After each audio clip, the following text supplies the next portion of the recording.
നമസ്കാരം. മലയാളി വാർത്തയിലേക്ക് സ്വാഗതം.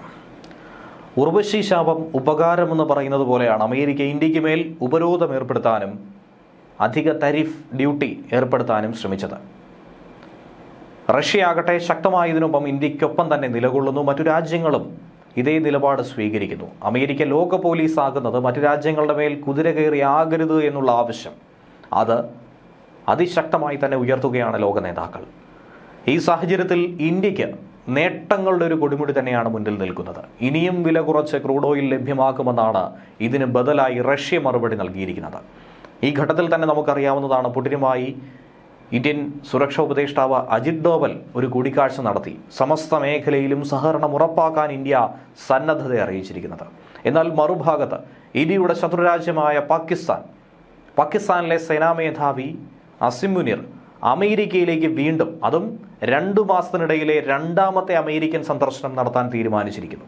നമുക്കറിയാവുന്നതാണ്, ഓപ്പറേഷൻ സിന്ദൂറിന് ശേഷം അസിം മുനീർ അമേരിക്കൻ സന്ദർശനം നടത്തിയ ശേഷം ട്രംപിന്റെ സ്വഭാവത്തിലുണ്ടായ മാറ്റങ്ങൾ പാകിസ്ഥാനോട് അനുഭവപൂർവമായ മുൻകാല ചരിത്രം തന്നെ വീണ്ടും ആവർത്തിക്കുന്നുവെന്ന് പറയുന്നതാണ് ശരി.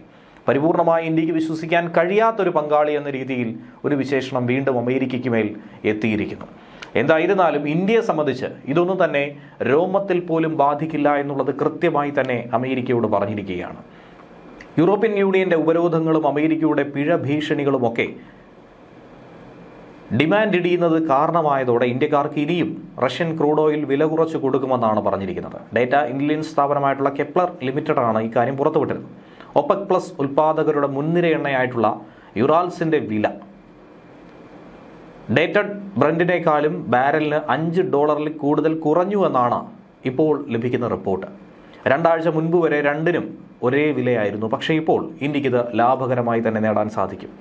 കാരണം അമേരിക്കയുടെ ഈ ഒരു നിലപാട് കാരണം ഇനിയും വിലയിടിയാനുള്ള സാധ്യത വളരെ കൂടുതലാണത് മുതലെടുക്കാൻ ഇന്ത്യൻ സർക്കാർ തീരുമാനിച്ചിരിക്കുന്നു. സർക്കാർ സ്വകാര്യ റിഫൈനറികളെ റഷ്യയിൽ നിന്നും പിന്തിരിപ്പിക്കാനുള്ള ഒരു കാരണമായി ഇത് മാറിയിട്ടുണ്ടെന്നാണ് വിലയിരുത്തുന്നത്. അതുകൊണ്ട് തന്നെ റഷ്യയിൽ പ്ലാന്റിന്റെ അറ്റകുറ്റപ്പണികൾ നടക്കുന്നതുകൊണ്ട് ഓഗസ്റ്റ് മുതൽ ഒക്ടോബർ വരെ വിതരണം വലിയ തോതിൽ തന്നെ ലഭിക്കുമെന്നാണ് കരുതുന്നത്. റഷ്യയുടെ 37% വിപണി വിഹിതം മാറ്റി സ്ഥാപിക്കുന്നത് ഇന്ത്യൻ റിഫൈനറികൾക്ക് ചെലവേറിയതായിരിക്കും. അതുകൊണ്ട് തന്നെ ഇറക്കുമതി പൂർണ്ണമായും നിർത്താൻ ഒരു തരത്തിലും കഴിയില്ല എന്നാണ് പറയുന്നത്. സ്വകാര്യ കമ്പനികൾ റഷ്യൻ എണ്ണ വാങ്ങുന്നുണ്ടെങ്കിൽ പോലും സർക്കാർ ഉടമസ്ഥയിലുള്ള കമ്പനികൾ ഒരു താൽക്കാലികമായി ഇതൊന്ന് അവസാനിപ്പിക്കാൻ തീരുമാനിച്ചിരിക്കുന്നുവെന്നും കരുതുന്നു. 2025 മെയ് മുതൽ അമേരിക്കയിൽ നിന്നുള്ള ഇന്ത്യയിലെ ക്രൂഡ് ഓയിൽ ഇറക്കുമതി പ്രതിദിനം 2,25,000 ബാരലായി ഉയർന്നിട്ടുണ്ട്. അത് 2025 തുടക്കത്തിലുണ്ടായിരുന്നതിൻ്റെ ഇരട്ടിയായി മാറുന്നുണ്ട്. ഈ സാഹചര്യത്തിൽ ഒരു തരത്തിലും റഷ്യയെ പിണക്കാൻ ഇന്ത്യക്ക് കഴിയില്ല, അതിന് ശ്രമിക്കില്ല. രാജ്യത്തെ ജനങ്ങളുടെ പരമാധികാരവും അതുപോലെ തന്നെ വ്യാപാര ഇടപാടുകളും തീരുമാനിക്കേണ്ടത് ഒരിക്കലും ട്രംപ് അല്ല, മറിച്ച് അത് ഇന്ത്യയുടെ ഭരണാധികാരികളാണ്.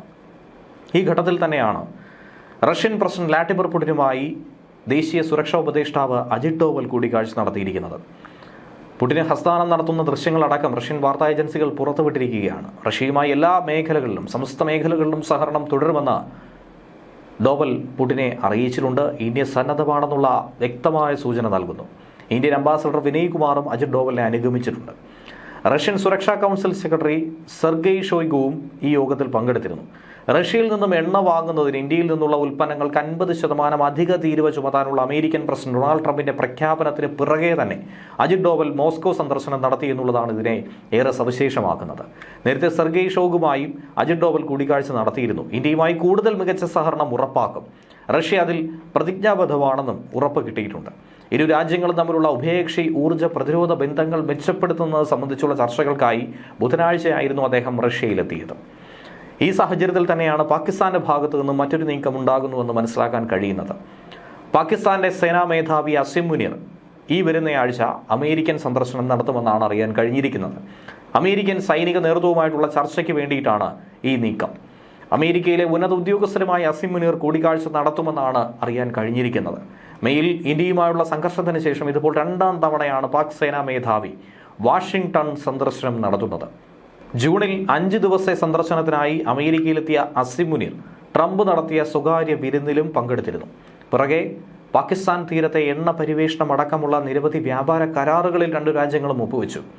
അമേരിക്കൻ സെൻട്രൽ കമാൻഡിന്റെ ചുമതല വഹിക്കുന്ന ജനറൽ മൈക്കിൾ എറിക് കുർല ഈയടുത്തായി പാകിസ്ഥാൻ സന്ദർശനം നടത്തിയിരുന്നു.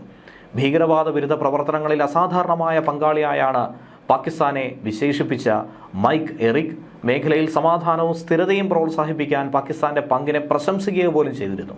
അതിലൂടെ ഇന്ത്യയോട് കാണിക്കുന്ന ഇരട്ടത്താപ്പ് വളരെ വ്യക്തമായി തന്നെ നാം മനസ്സിലാക്കിയിട്ടുള്ളതാണ്. ന്യൂസ് ഡെസ്ക് വെള്ളി വാർത്ത.